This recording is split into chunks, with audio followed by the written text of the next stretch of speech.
கலை வாரிசாக நடிக்க வந்த நடிகை ஜெயஸ்ரீ. சினிமா குடும்பத்திலிருந்து நடிக்க வந்த ஜெயஸ்ரீயின் பாட்டி பழம்பெரும் நடிகையும் பாடகியுமான எஸ். ஜெயலட்சுமி ஆவார்.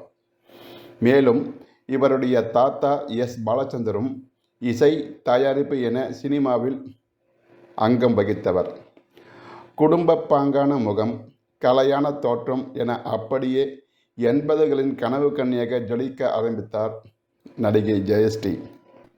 நடிகர் மோகன் நடித்த பெரும்பாலான படங்களில் பாடல்கள் அனைத்தும் சூப்பர் ஹிட் ஆனதால் மைக் மோகன் என்று ரசிகர்களால் அழைக்கப்படுகிறார்.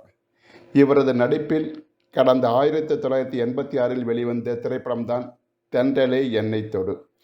இந்த படத்தில் கதாநாயகியாக நடித்து பிரபலமாக விளங்கினார் நடிகை ஜெயஸ்ரீ.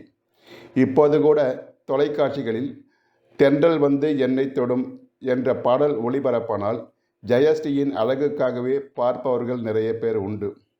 இப்படி முதல் படமே சூப்பர் ஹிட் படமாக அமைந்ததால் தொடர்ந்து மனிதனின் மறுபக்கம், விடிஞ்சா கல்யாணம், திருமதி ஒரு வெகுமதி, ஆனந்த், மணல் கயிறு போன்ற படங்களில் நடித்தார். மலையாளத்திலும் சில படங்களில் நடித்துள்ளார் ஜெயஸ்ரீ. இப்படி 80-90களில் புகழ்பெற்ற நடிகையாக இருந்த ஜெயஸ்ரீ 2000 ஆண்டிற்கு பிறகு திருமணம் முடித்து அமெரிக்காவில் செட்டில் ஆனார். இவரது குடும்ப நண்பர்தான் இயக்குனர் கௌதம் வாசுதேவன் மேனன்.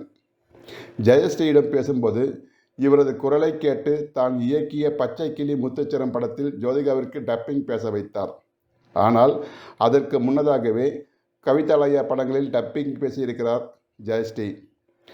80களில் எப்படி பார்த்தோமோ இன்றும் அதே பொலிவுடன் சுறுசுறுப்பாக ஐடி துறையில் மிகப்பெரிய பொறுப்பில் இயங்கி வருகிறார் நடிகை ஜெயஸ்ரீ. நடிக்கும் வாய்ப்பு பறிபோனால் செய்வதறியாது நடிக்கும் நடிகைகளுக்குள் ஜெயஸ்ரீ ஐடி துறையில் ஓர் இளம்பெண் போல் இயங்கி வருவது பாராட்டுக்குரியது தானே.